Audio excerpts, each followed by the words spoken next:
In the beginning there was a void. We are talking nothing. Zip, zilch, squat, kadingus, nada. It was very slow, and so God, who up to that point had been somewhere else, arrived. In order to get his bearings, he called for a little light. That's better, said the Lord. Then he divided the light from the darkness, so that one day we might have television. He finally called the light day, and the darkness he called night. The next morning, the Lord created beachfront property, the golf courses and hors d'oeuvres, hot and cold. And that was the second day. Not what he expected, but it was a start. On the third day, he brought forth grass and other controlled substances. Valium, Thorazine, acid, and cocaine, each after and for its own kind.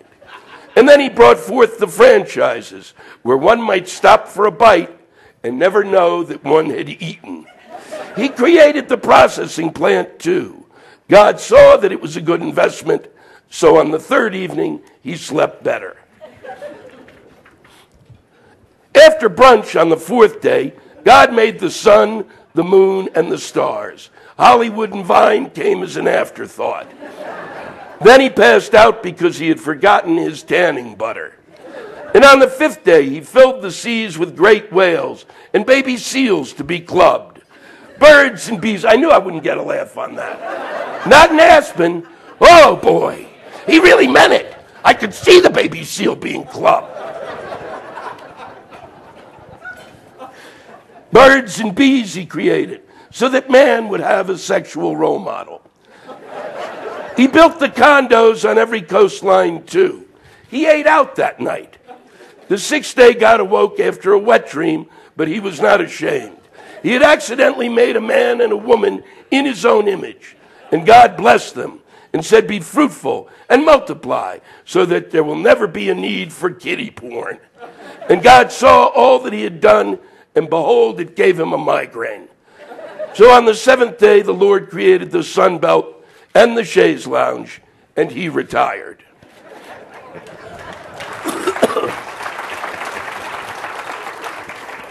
We see a lot about religion and politics now.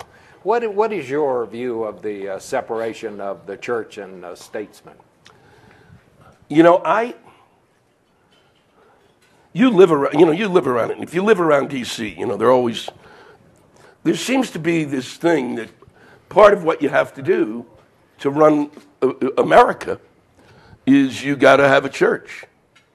We're a temple, or wherever it is, you better go. Better show up. When do you go on Sunday? You're working Sunday.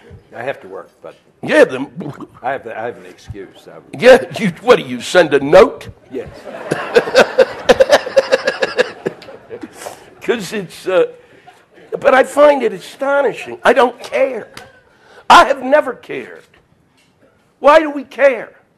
I mean, if there's any lesson to be learned from the Bush administration, I mean, one of the, okay, the lesson, an important lesson is you don't, when you find yourself in a voting booth thinking, I'm going to vote for this person because I believe they're religious and they have a strong faith in God, you better take 10 seconds to think it out and be sure that God has faith in that person. It's a two-way street.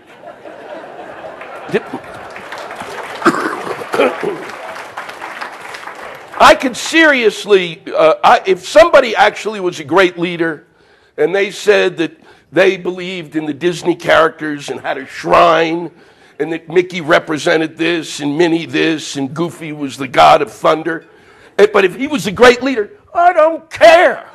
That's fine. But and I think it is important for the leaders of our country. I mean, and I believe this, that they are born and raised in some religion that gives them, so that somebody reads the Ten Commandments to them at some time.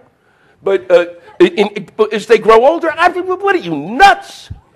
If that's what you want to do, do it. But don't tell me that is a great thing. But it appears to be for many, many people. But for me, no, I'm not going to use that word. What about there are a lot of evangelists, men of God, who have television programs or on television. Are you a follower of those programs?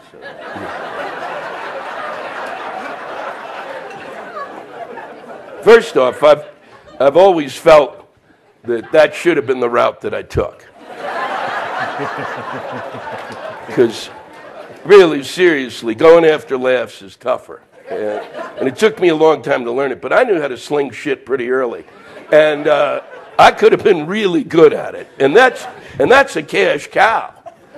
I used to have a thing in my act where I said that you could go on television with a styrofoam cup and with a top on it and have like a Jewish star or some sort of a thing or a crucifix, whatever you want, and tell people it was a wish cup. And if you put a quarter in it and you made your wish, it would come true. And I guarantee you would make a fortune off that. And that's the kind of stuff I really should have done. I watched some of my greatest loss in my life was that Jimmy Swaggart went off the air. He was spectacular. Don't underestimate him. He was phenomenal. He said the greatest thing I've ever heard any leader, any Christian leader say, pretty much any religious leader, that after he got busted for the hooker near the airport, wow, near the airport, not even in town, he said he came out the next week, because I was right on it, and he said that he hoped that God would wash he hoped that his sins would be washed into the rivers that flow into the seas, that flow into the oceans of God's forgetfulness. Now, you're here at the Aspen Ideas Festival. That is a historic religious idea. The concept that a God would forget shit. How good is that? Like, you could build a whole religion.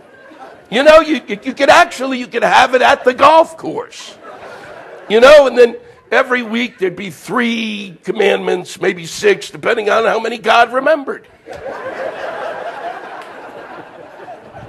He also did something, you can't find this stuff anymore either. A lot of these guys are a lot slicker than, and Baker's back, but I can't track him. Baker is back. Jim Baker. He's back 20 years later, after just... And I chose comedy. So, when I first heard of Swaggart, it was a pitch that he was doing. He was sitting under a weeping willow, and he said, "I'm sitting here on my mother's grave to ask you for money because I know that my mother would want you to send me this money." And he did this entire pitch from his mother's grave. And I thought, he just missed that last thing. If he just said, "I have buried my mother alive. And if you send money now, I'll dig her up."